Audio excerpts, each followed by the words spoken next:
es Diomarix Abreu, pertenezco a la Escuela de Psicología de la Universidad Bicentenaria de Aragua. El día de hoy les voy a explicar acerca de las patologías relacionadas con el proceso de enseñanza-aprendizaje. Tenemos dentro de ellas el trastorno de aprendizaje, UNICEF, la OMS, las discapacidades encontradas dentro del DMS de la unidad número 4 y las características de cada uno de ellos. Hablando entonces del trastorno de aprendizaje, tenemos que estas son discapacidades en la lectura, escritura o cálculo, además de un bajo porcentaje de cociente de inteligencia, es decir, que no va acorde a la edad propia del sujeto. Hay que ser diferenciables o hay que diferenciar esto para no catalogar algunos trastornos de aprendizaje como consecuencia directa de otros trastornos, como por ejemplo lo que es el retraso mental, las enfermedades neurológicas, problemas sensoriales, incluso los trastornos emocionales. UNICEF en el 2013 habla de un estudio de 93 millones de niños donde uno de cada 20 niños menores de 14 años sufría de alguna discapacidad moderada o grave. Además, la OMS en el 2013 también clasifica las discapacidades en 4 áreas. Estas son movimiento, relación, comunicación y conducta.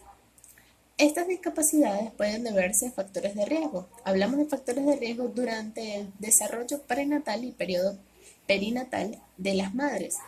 Entonces, esto puede deberse a alimentación, enfermedades crónicas o factores ambientales incluso. Además de ello, hay que tomar en cuenta que el periodo postnatal, es decir, luego de que nace el niño, se debe dar un desarrollo normal o se debe dar evitar factores de riesgo de esta misma magnitud para evitar algún trastorno de aprendizaje posterior. Hablamos entonces de las discapacidades que clasifica la DMS en su sección número 4 y estas son trastorno autista, síndrome de Asperger, déficit cognitivo, déficit visual, auditivo, de atención, bien sea con hiperactividad o sin hiperactividad, la parálisis cerebral, dificultad de aprendizaje, dificultad de lenguaje, incluso el síndrome de Down.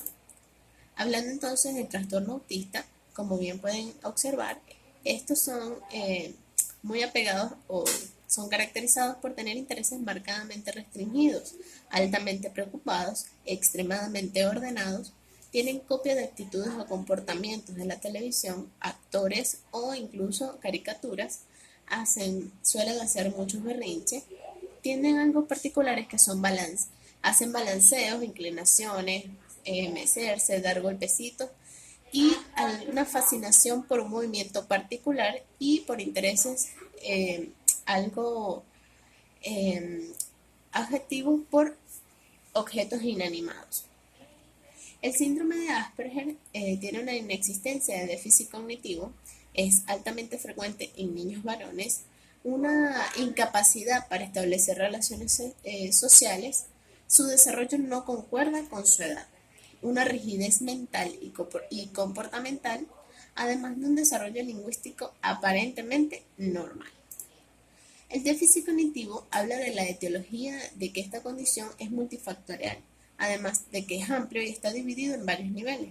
Estos pueden llegar a ser sujetos independientes, bien sea en el área del arte o en el área del deporte. Tienen una capacidad intelectual general significativamente inferior al promedio. Sus limitaciones significativas de la actividad adaptativa propia y el déficit cognitivo inicia antes de los 18 años. Además de, como mencioné, tiene diferentes etiologías.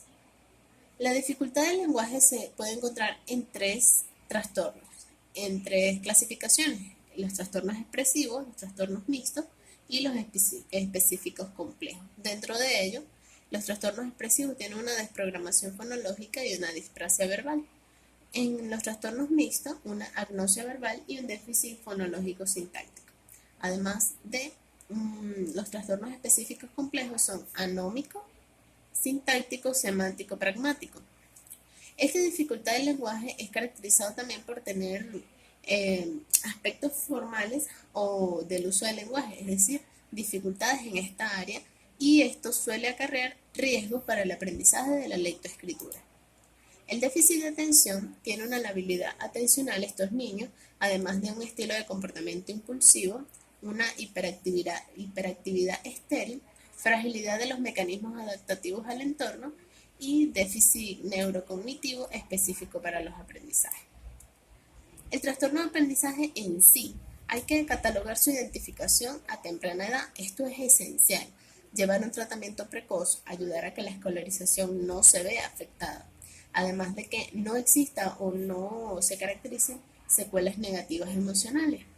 Esto entonces dice que el psicólogo debe tener suficientes conocimientos sobre el desarrollo infantil para llevar cada una de las áreas del desarrollo a cabalidad y evitar también factores de riesgo que agarren lo que es la dificultad de aprendizaje.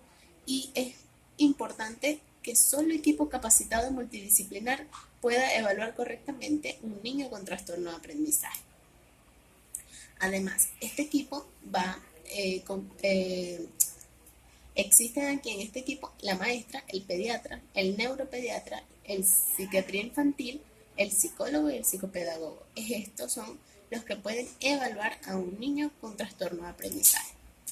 Entonces encontramos señales de alerta, pueden ser en el trastorno del lenguaje, el trastorno de la coordinación motora, y en la anamnesis es donde hay que descubrir todo esto a partir de valoraciones evolutivamente en el rendimiento escolar, hablándole así a los padres que deben estar al pendiente de cada una de las áreas escolares de sus hijos. Además de esto, detectar un trastorno de aprendizaje requiere de realizar valoración tanto cuantitativa como cualitativamente para detectar puntos débiles y fuertes de los niños. Muchas gracias.